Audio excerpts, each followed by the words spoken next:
Halo, perkenalkan saya adalah Profesor X. Pada pertemuan perdana ini, besar harapan saya teman-teman dapat menyimak dengan seksama mengenai isi materi yang akan saya sampaikan. Untuk itu, mari fokus sejenak. Baik, di pertemuan pertama ini, terlebih dahulu kita akan membahas mengenai sejarah mikroprosesor. Tapi sebelum itu, mari kita mengenal terlebih dahulu apa itu mikroprosesor.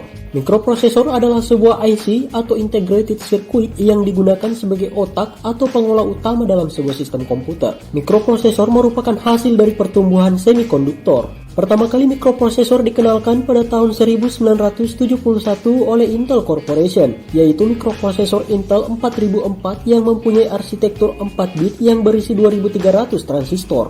Mikroprosesor 4004 mampu mengoperasikan 4 bit informasi pada kecepatan maksimum 740 kHz dengan penambahan beberapa periferal alias memori serta piranti input-output dan sebagainya. Alhasil, mikroprosesor 4004 kemudian diubah menjadi komputer kecil oleh Intel. Mikroprosesor ini kemudian dikembangkan lagi menjadi 8008 yang dirancang dan dibuat oleh Intel dan mulai dipasarkan pada bulan April tahun 1972.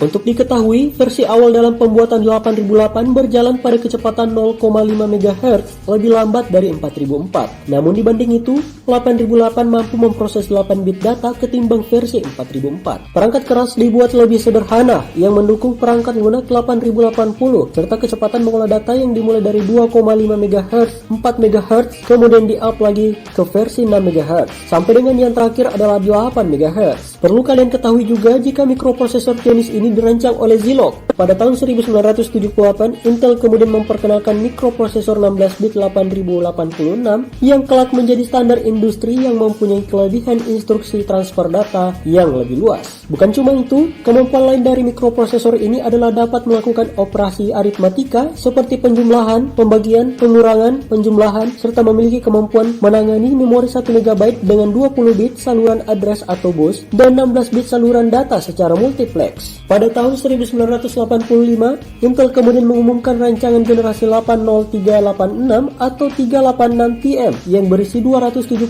transistor yang merupakan mikroprosesor 32 bit yang dapat melakukan multitasking atau yang mampu menjalankan beberapa program dalam waktu bersamaan. Tahun 1989, Intel 486TM adalah prosesor pertama yang mempunyai microprosesor secara built-in di dalamnya. Tahun 1993 lahirlah keluarga prosesor Pentium. Kemudian tahun 1995, prosesor Pentium Pro yang didesain untuk server 32 bit mengandung 5,5 juta transistor dan mempunyai chip memory cache kedua. Created using Powtoon.